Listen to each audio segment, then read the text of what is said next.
the team owners did have a meeting with NASCAR this morning, and one of the things you talk about schedule, one thing Ben Kennedy wanted to make apparent is that over the last couple of years with all the big changes that we had, it was pushed so late into the year, September, October. It sounds like they're hoping that this is going to be a summer release thing. I know you've heard this before. They see this every year. I know, and I don't mean, I'm not trying to disparage them because it is hard. I mean, there's so many moving parts, but they wanted to have it out last summer. They wanted to have it in August, and then it just, and it's not their fault necessarily. Yeah, and I think a lot of that probably was around one track, right? Yeah. Are you going to get the deal done With Montreal. Right, with the track or not? And so that kind of held up a lot of things. But it sounds like ducks are in a row a little bit more this year than in the past, for sure. How do we feel about the new TV deal, though? We haven't spoken about that, and you haven't tweeted anything about it. Yeah, I mean, I'll go back a little bit. This kind of falls in line with what these guys are talking about with the kind of the lull in the offseason. I think a lot of this is because our season is so long, everyone just wants to take a breath.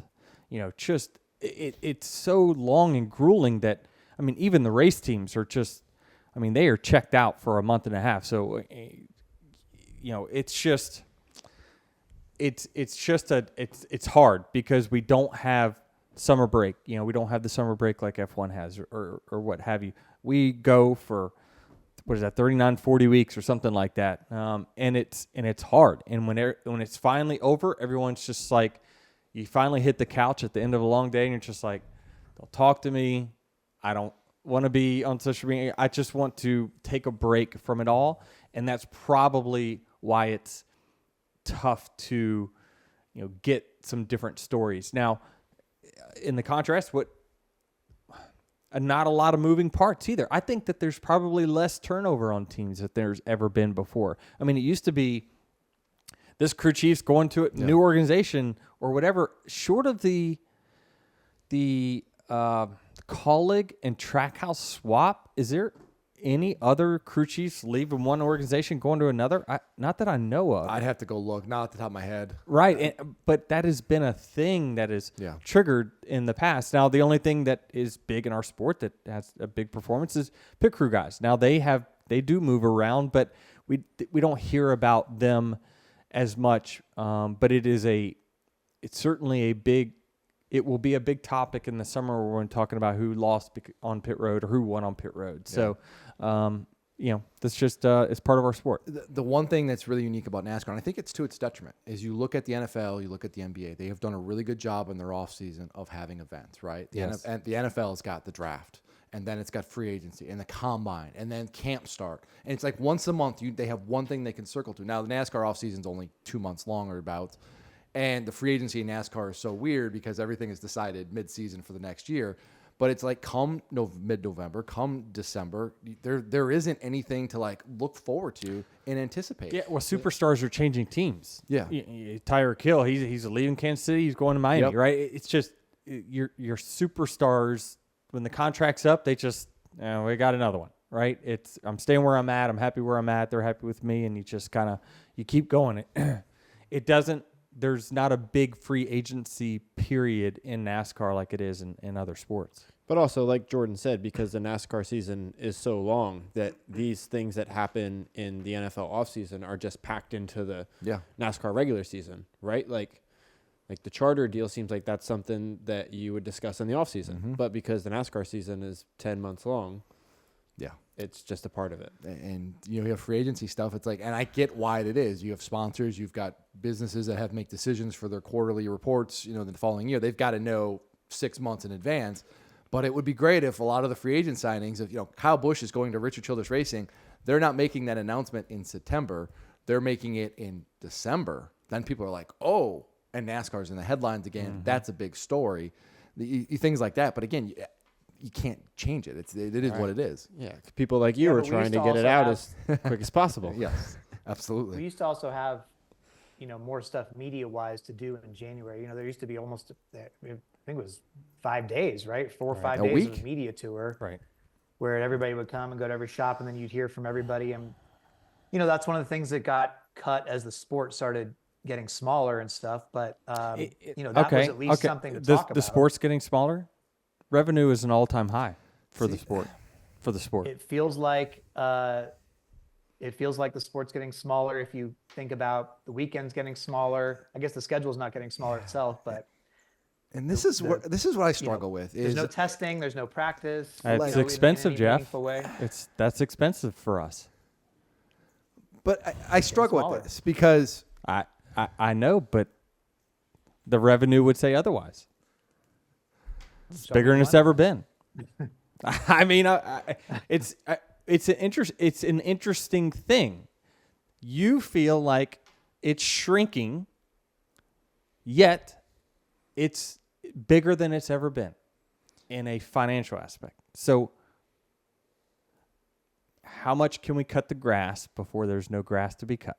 I think practice is the great way to look at this. Like, I agree. I think the old model of having 3 50-minute practice sessions, 2 on Friday, 1 on Saturday, plus qualifying was probably too much, right? And I understand why you wanted to trim that back.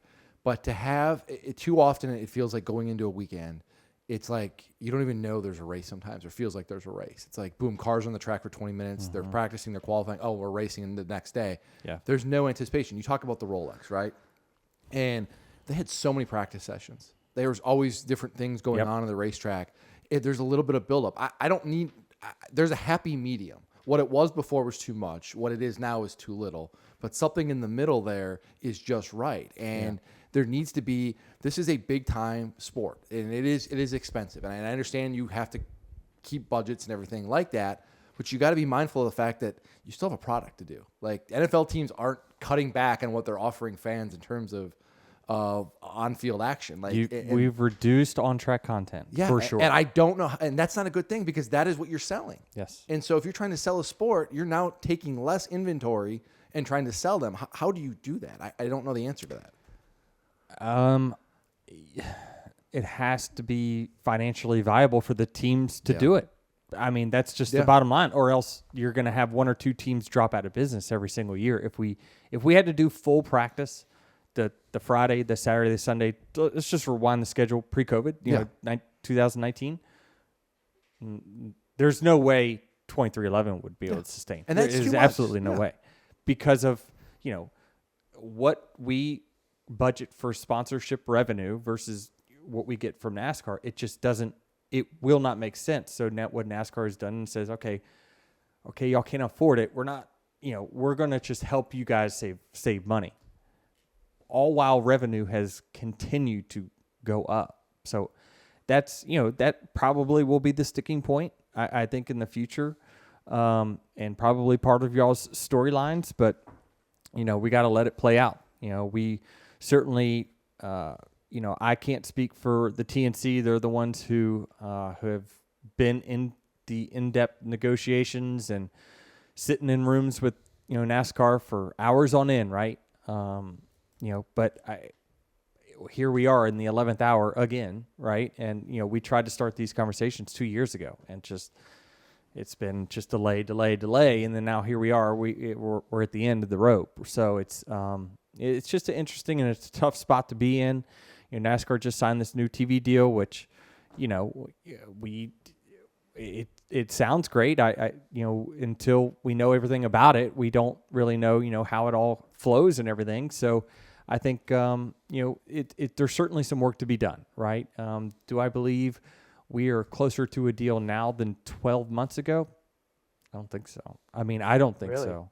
But then again, it just takes time, right? It just takes meetings, right? You got to get in a room like they're doing to try to iron out a deal. But you're gonna have to have people willing to that make the ultimate decision be in the room to say yes or no, right? For right now, it's just you're delivering the mail to the mailman. He's giving it to the other owner, and he'll make some notes and send it back to the mailman. And then we get it's just we gotta iron it out for sure, because I think the sport's gonna have some great momentum. From this Netflix documentary. I think the Daytona 500 is always a big one that will always have great pub to it, and you want to have positive, pub for your sport, right? So I think that the tone can be set early on in the year, if we can get this thing done to then have a positive start to the season. So are you worried About what? about it not, it's dragging on longer than you wanted? It's like, you said it's the 11th hour. Like, should fans be worried about this? Is it just going to sort itself out? I think, it usually always sorts itself out in the end, right? It has historically. So I would see no reason why it wouldn't now.